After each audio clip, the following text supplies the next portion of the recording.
박한식 교수와 함께 선을 넘다 오늘 또 교수님 모시고 이야기 나누겠습니다. 교수님 반갑습니다.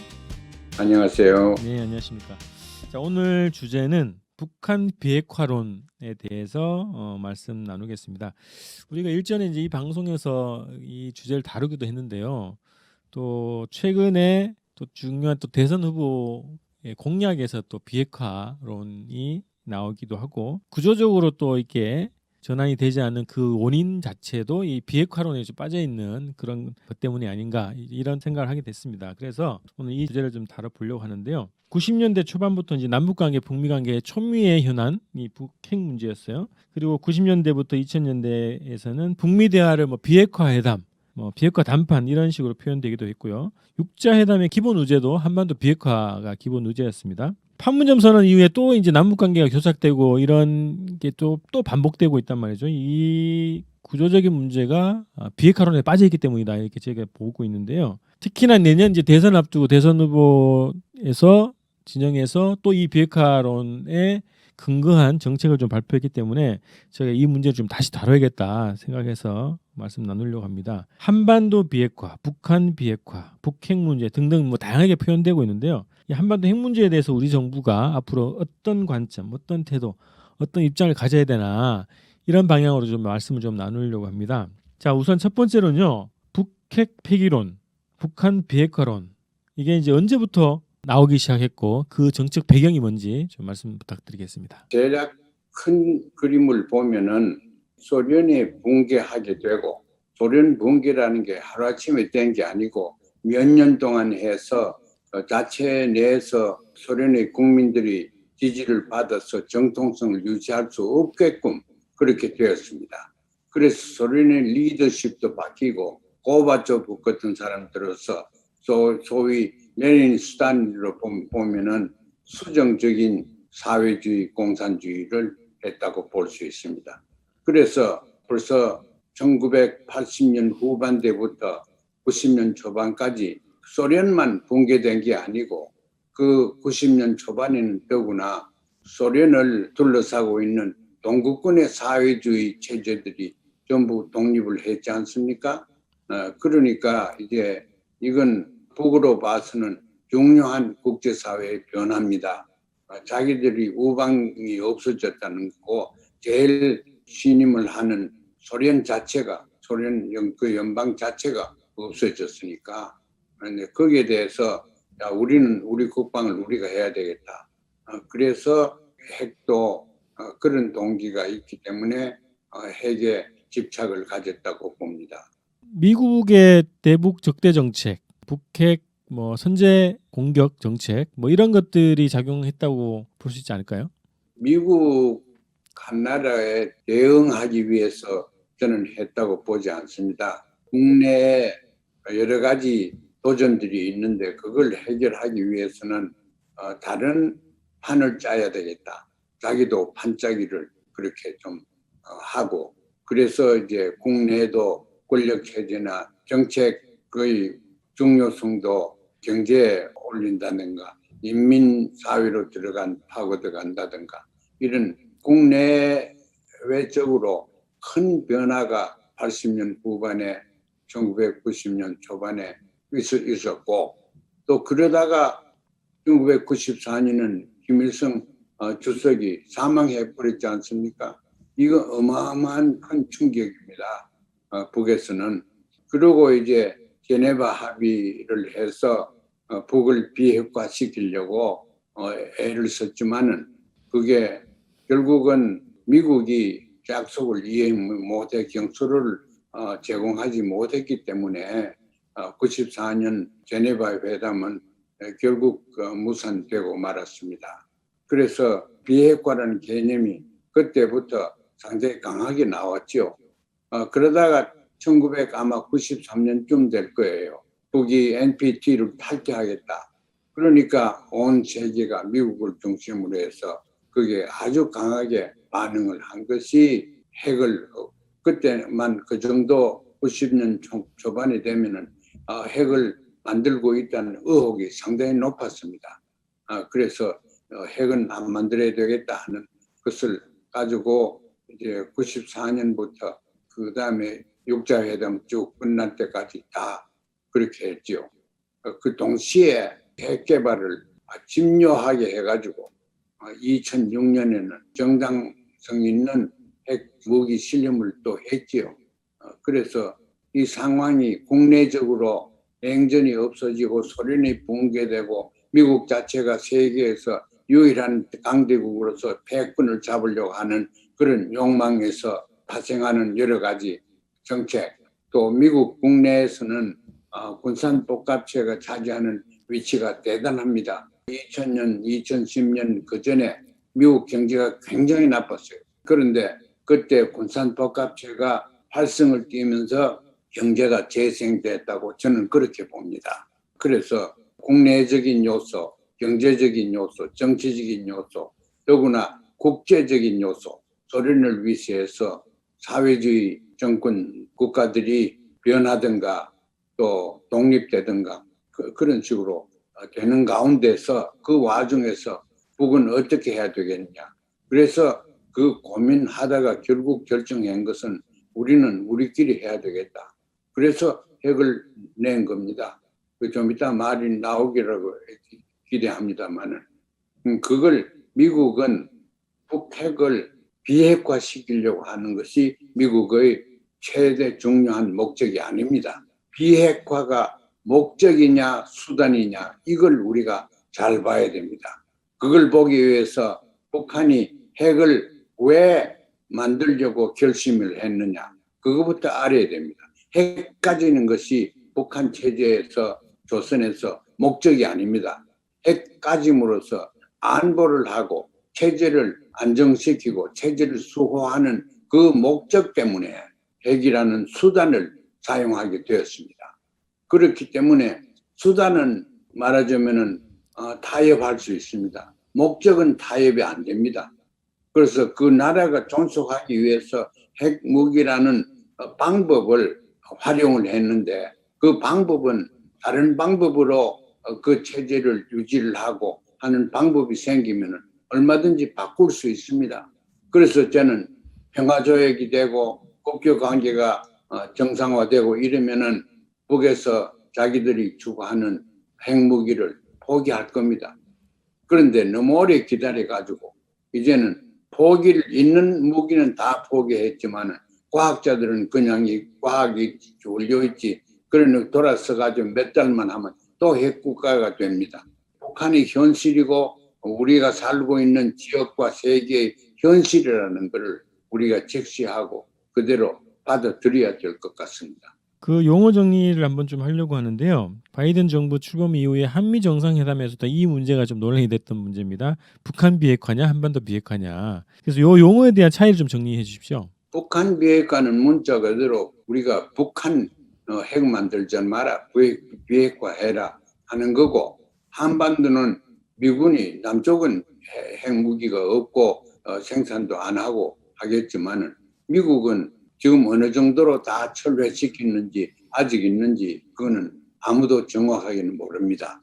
그러나 북에서 생각하는 것은 미국은 전략적 핵 무기를 남쪽에 인접 국가 일본이나 혹은 해상에 얼마든지 갖다 놨고 있으니까 그것도 다 철수하고 없게 가라.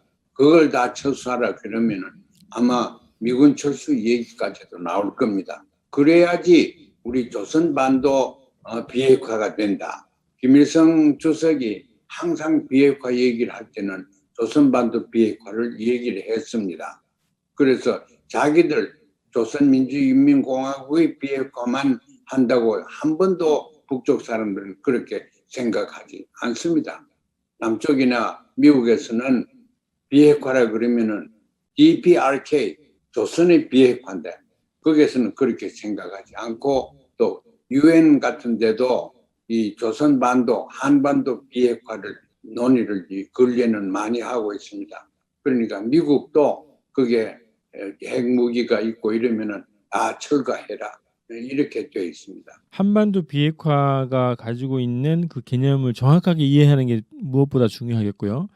그리고 그 판문점 선언, 남북 공동선언과 북미 공동성명에서도 이 한반도 비핵화라는 표현이거든요. 그러면 그 남측도 또 미국도 그런 개념으로 이해하고 있는지가 좀 궁금하네요.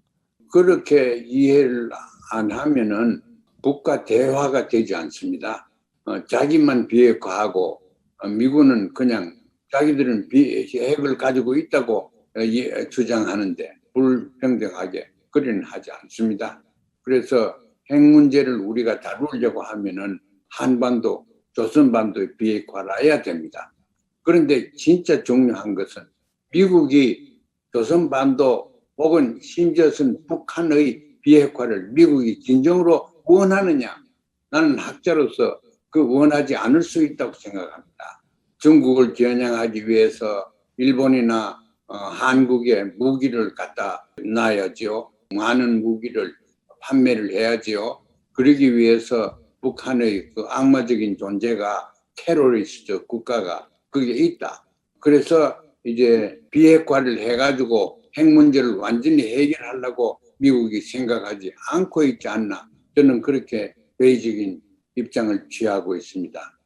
육자 회담을 쭉 할 때 6번이나 했는데 그거 보십시오. 한 번 한 번마다 보면은 미국에서 가져온 거는 북에서 도저히 용납할 수 없는 아이디어를 가져옵니다.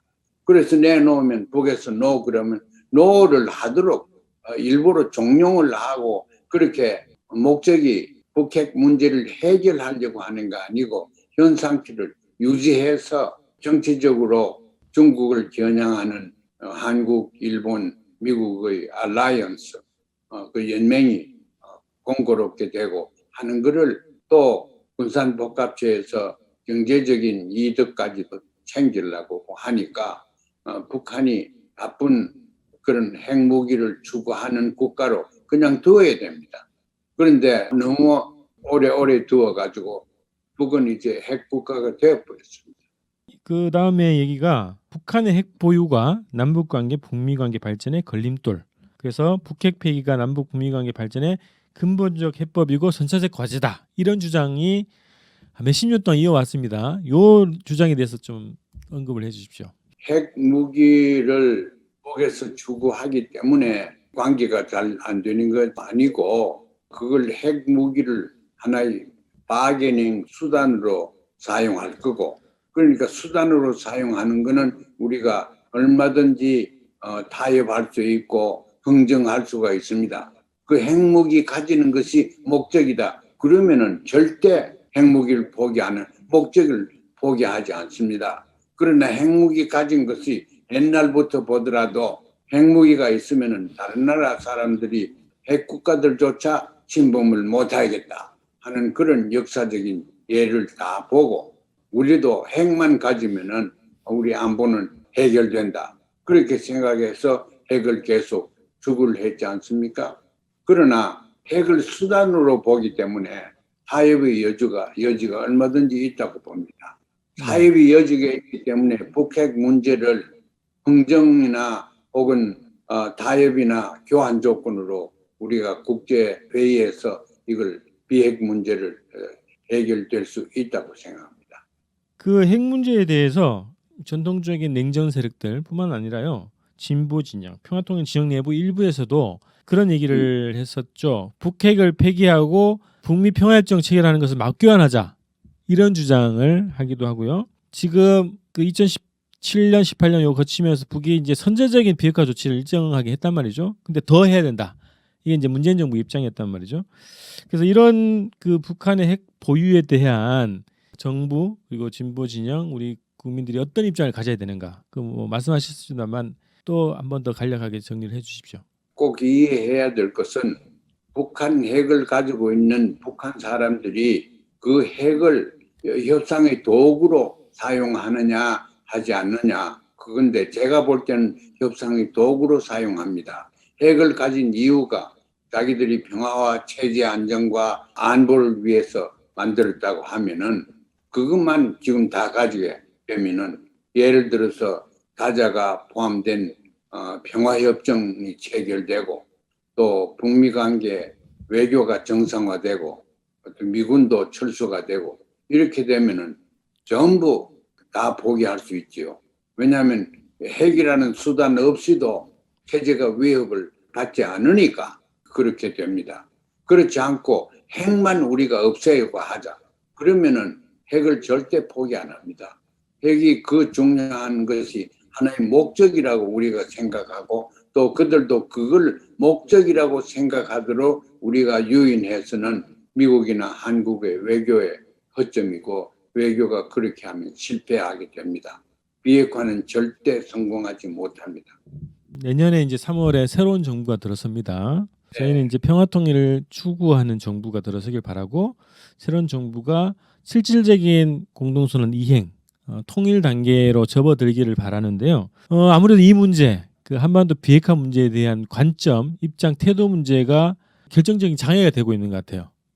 지금 공약을 내는 걸 놓고 봐도 그렇고요. 그래서 한반도 이 문제의 근본 문제에 대한 착오라 그럴까요? 착각, 오해 이런 것 때문에 그 남북 관계에 대한 전향적인 조치를 취하기 어려운 상황으로 가고 있는 것 같은데 가장 큰 걸림돌이 이 비핵화 문제에 대한 이 프레임에 지금 갇혀 있는 것이 가장 큰 문제라고 보거든요. 그래서 지금의 대선 후보들 차기 정부에게 이 문제에 대한 그 좀 조언을 좀 마지막으로 부탁드리겠습니다. 대한민국 대통령 꿈을 꾸는 사람들은 통일에 대한 집념을 가져야 되고 통일을 추구하지 않으면은 평화도 안 되고 공영도 안 되고 아무도 안 된다. 심지어서는 안보조차도 안 된다. 이런 생각을 대선 주자들이 철저하게 가져주길 바랍니다. 왜냐하면은 우리가 평화를 했지요. 70몇 년 동안 전쟁 없는 상태를 했지만은 우리가 또 완전한 상태입니까? 평화적이고 안보적인 상태입니까? 통일을 추구하는 걸 전제로 하지 않고는 평화가 오지 않습니다. 우리나라에 평화를 가지고 있으면 전쟁만 안 하면은 통일의 문이 열린다는 이런 문 대통령 말씀이나 그 주위에 있는 사람들이 말하는 걸 들으면은 그거는 상식에 또 어긋나고 실질적으로 맞지 않습니다. 그래서 통일을 포기하는 게 아니고 통일을 위해서 다른 통일의 수단으로 평화적인 관계를 유지하는 통일의 수단으로 그러나 추구하는 것은 평화가 아니고 통일이어야 됩니다.